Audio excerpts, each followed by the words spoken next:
করা। এরপর আসছে নবুয়ত এবং রিসালাত। নবুয়ত এমনিতেই একটা বড় দায়িত্ব, তার উপর এই বিশ্বের বুকে শেষ নবী হওয়ার মর্যাদা, পৃথিবীর জন্য আল্লাহর পক্ষ থেকে সর্বশেষ সুমহান বাণীর বাহক হওয়া, এটা আল্লাহর পক্ষ থেকে তার রাসূলের প্রতি বিরাট একটা খাইর মানে কল্যাণ। এটা আল কাউসারের অংশ। আল কাউসারের আরো অংশ হলো তার দয়া। ওমা আরসালনাকা ইল্লা রহমাতান লিল আলামিন, আমরা আপনাকে বিশ্ববাসীর জন্য কেবল রহমত হিসেবেই পাঠিয়েছি। এবং জানেন, এটাও আমাদের সময়ে বিতর্ক সৃষ্টি করেছে। তোমাদের ধর্ম সন্ত্রাসবাদ প্রচার করে, তোমাদের ধর্ম নিরপরাধ মানুষকে হত্যা করতে বলে, তোমাদের ধর্ম একটা ঘৃণ্য ধর্ম।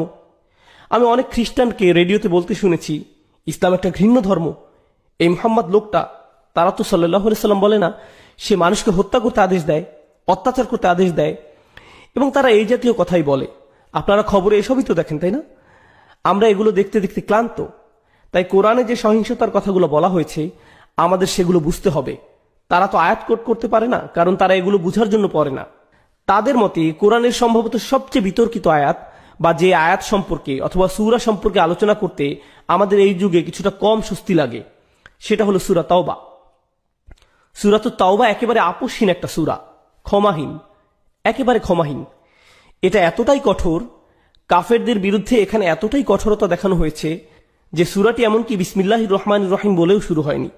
সূরাটি অন্যান্য সূরার মতো আল্লাহ স্বভাবত দয়া বা করুণা প্রকাশ করে শুরু হয়নি। যখন আলী রাদিয়াল্লাহু তাআলা আনহুকে জিজ্ঞেস করা হলো যে কেন এই সূরা বিসমিল্লাহ দিয়ে শুরু হয়নি, জবাবে তিনি বললেন এর কারণ হলো এটা খোলা তরবারি হয়ে এসেছে। আপনারা জানেন তো নিশ্চয়ই যে তরবারির আবরণ কি। তো এই সূরাটি আবরণ ছাড়া তরবারি হয়ে এসেছে।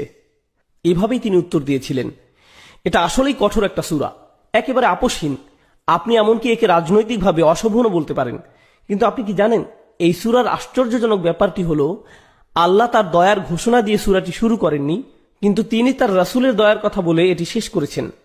বিল মুমিনিনা রাউফুর রহিম, লাকাদ জাআকুম রাসূলুম মিন আনফুসিকুম আজিজুন আলাইহি মা আনিতুম হারিসুন আলাইকুম বিল মুমিনিনা রাউফুর রহিম। আল্লাহ তার দয়ার কথা বলে সূরা শুরু করেননি, কিন্তু শেষে তিনি কার দয়ার কথা বলেছেন? আল্লাহর নবী সাল্লাল্লাহু আলাইহি সাল্লামের দয়ার কথা। আপাত দৃষ্টিতে একেবারে আপোষহীন কঠোর একটা সূরায় আল্লাহ কেন তার রাসূলের দয়ার কথা বললেন সাল্লাল্লাহু আলাইহি সাল্লাম? সূরার শুরুতে কাফিরদের 4 মাসের সময় বেঁধে দেয়া হয়েছে। ফাসিহু ফিল আরদি আরবাআত আশহুর, তাই না? তাছাড়া এটা শুরু হয়েছে এভাবে, বারাআতুম মিনাল্লাহি ওয়া রাসূলিহি।